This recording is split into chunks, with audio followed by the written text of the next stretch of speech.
Hai, jumpa lagi bersama saya Sela, saya seorang dietitian. Kali ini kita akan bahas susu yang lagi rame nih di masyarakat. Susu beruang, kita sebut aja kayak gitu ya.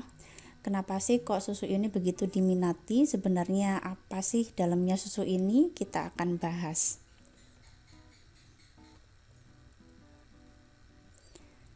Nah, ini dia susunya. Susu beruang ini terbuat dari susu sapi. Ini terlihat dari labelingnya di kalengnya. Bisa terlihat di sini komposisinya adalah susu sapi, hanya susu sapi. Nah, ini dia. Lebih jelasnya lagi, susu sapinya diapakan? Susu sapinya disterilkan. Hanya sesimpel itu. Lalu kita lihat dari informasi nilai gizinya. Nah, ini sebelumnya kita harus pahami dulu. Di sini sajian berkemasannya adalah 1, yang artinya semua nilai energi dan zat gizi yang tercantum di sini adalah untuk satu kemasan atau satu kaleng, kayak gitu. Dan di sini persen AKG-nya didasarkan pada untuk dewasa, yaitu energinya 2150 kilokalori.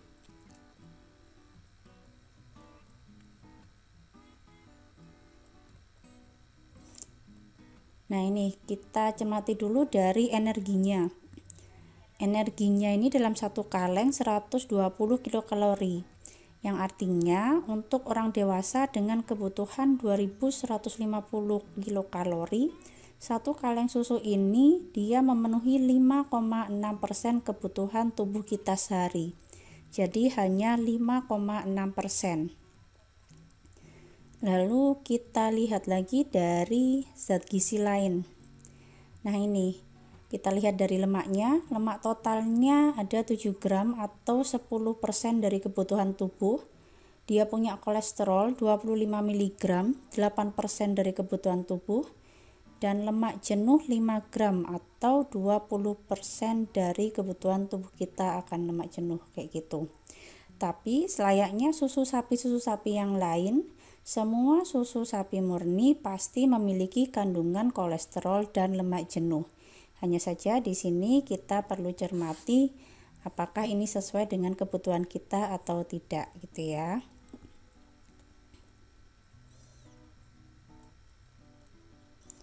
Lalu dari zat gizi lain, ini kalau kita ngejar protein yang ada di susu sapi merek ini, kita ketahui bahwa ini proteinnya dalam satu kaleng adalah 6 gram, yang mana dia memenuhi 10% saja kebutuhan tubuh kita sehari, kayak gitu.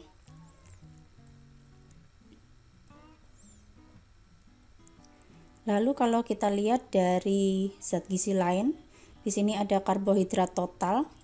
Dia sebesar 9 gram atau hanya 3%. Ini wajar, kenapa? Karena ini adalah produk susu sapi. Susu sapi seperti kita ketahui dia adalah sumber protein, kayak gitu ya. Dia bukan sumber karbohidrat. Jadi wajar kalau memang karbohidratnya jumlahnya kecil. Lalu di sini kita bisa lihat juga ada secara lebih spesifik ada sukrosa dan laktosa. Sukrosanya 0 gram. Ini bisa kita artikan bahwa tidak ada gula tambahan di susu ini. Dan sini juga terlihat juga di komposisinya hanya susu sapi, tidak ada bahan-bahan yang lain juga. Cuman yang perlu kita cermati dari sini adalah laktosanya.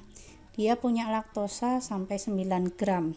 Nah, kenapa laktosa ini penting? Laktosa ini produk yang mengandung laktosa tidak disarankan bagi mereka yang punya kondisi yang namanya lactose intolerance atau intoleransi laktosa, atau gampangnya tubuhnya tidak bisa mencerna laktosa.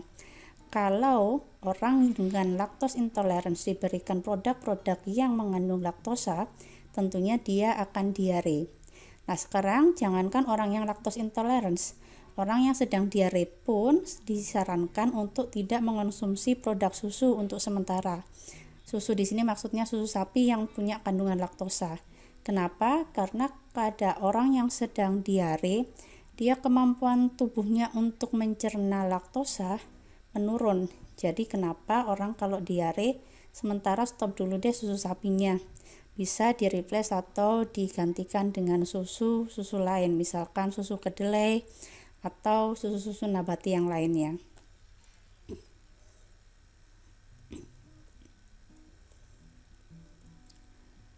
Lalu di sini juga ada kandungan natrium atau garam.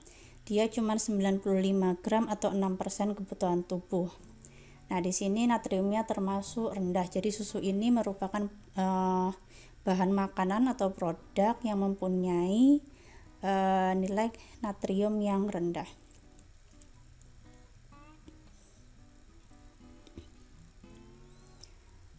Nah, yang namanya susu sudah pasti dia tidak mengandung serat, kayak gitu ya. Apalagi di komposisinya dia cuma susu sapi saja, tidak ada tambahan serat pangan, kayak gitu.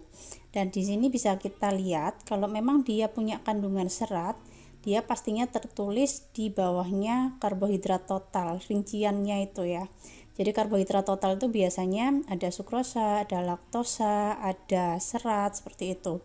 Nah, kalau kandungannya 0 atau tidak ada, biasanya tidak dicantumkan. Nah, seperti kita lihat di sini karbohidrat totalnya hanya mencantumkan sukrosa dan laktosa, dia tidak ada serat, kayak gitu.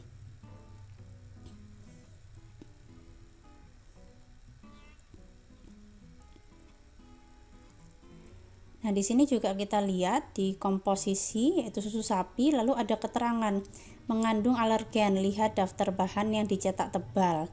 Nah, alergen itu apa? Alergen tentunya zat yang memicu alergi, kayak gitu. Dan bahan di sini yang dimaksud sebagai alergen adalah ya susu sapi itu sendiri.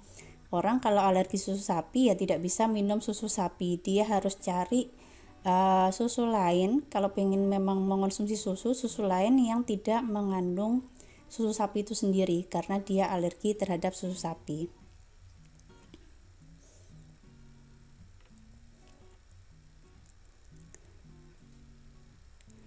Nah, jadi gini, susu beruang ini dia bukanlah pengganti makanan utama. Jadi, susu beruang ini menurut saya dia adalah makanan tambahan atau minuman tambahan atau selingan bagi mereka yang membutuhkan ekstra energi dan protein, seperti itu.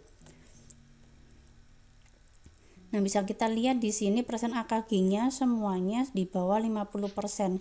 Jadi pastinya ini bukanlah pengganti makanan utama.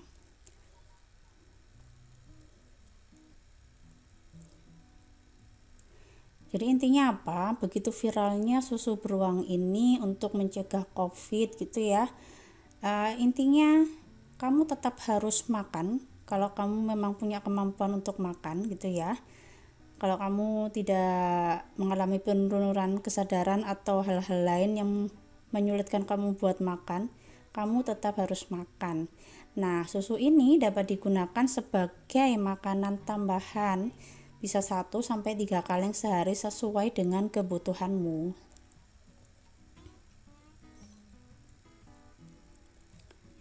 Nah, ini kapan sih kamu membutuhkan ekstra energi dan protein? Tadi kan saya bilang kalau susu ini tuh bisa digunakan sebagai makanan tambahan bagi mereka yang butuh ekstra energi dan protein.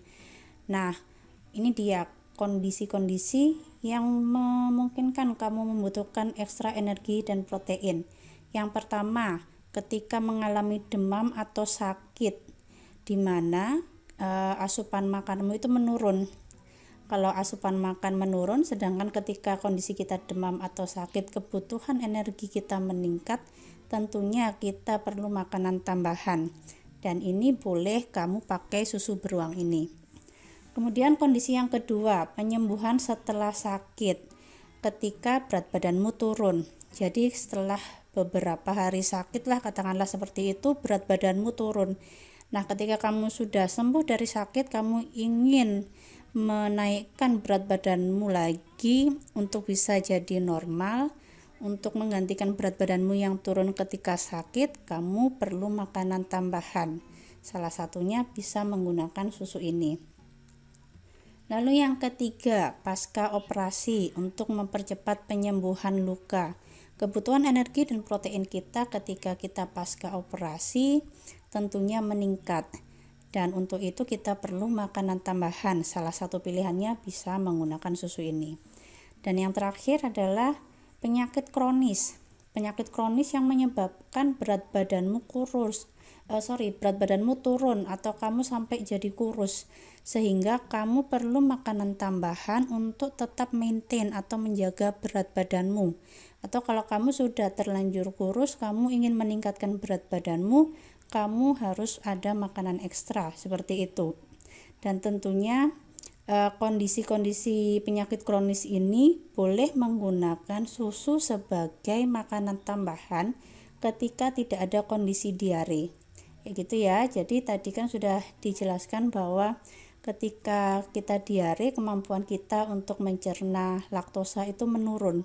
Jadi tidak disarankan bagi orang-orang yang diare untuk mengonsumsi susu untuk sementara waktu sampai diarenya tuntas. Lalu apa sih bahayanya jika susu ini dikonsumsi berlebihan? Yang pertama tentunya ya risiko diare, karena susu ini mengandung laktosa. Meskipun kamu orang yang baik-baik saja yang tidak lactose intolerance, ketika kamu mengkonsumsi laktosa secara berlebihan tentunya kamu beresiko untuk diare. Lalu yang kedua, risiko kegemukan. Kenapa? Bisa kita lihat tadi kandungan lemak jenuhnya sampai 24% kebutuhan tubuh. Bayangkan kalau kamu konsumsi susu ini 4 kali mungkin atau 3 kali seperti itu, kebutuhan lemakmu pasti sudah terpenuhi dari susu ini.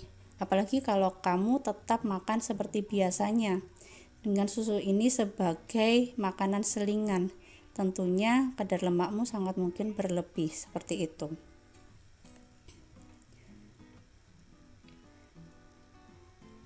Ya, itu dia yang bisa saya bagikan. Intinya susu beruang ini boleh-boleh saja dikonsumsi, tetapi tidak secara berlebihan. Dan susu beruang ini bukanlah pengganti makan, jadi kamu tetap harus makan. Susu beruang ini bisa dijadikan makanan selingan ketika tubuhmu membutuhkan. Ketika tubuhmu tidak membutuhkan, lalu kamu konsumsi susu ini apalagi secara berlebihan, tentu resikonya seperti yang saya sebutkan tadi, bisa jadi diare, bisa jadi kegemukan. Seperti itu ya, jadi tolong bijaklah dalam memilih makanan, jangan terbawa sesuatu yang viral. Nah, teman-teman kalau ada yang ingin tanya di kolom komentar, monggo bisa disampaikan dan jangan lupa subscribe ya. Terima kasih.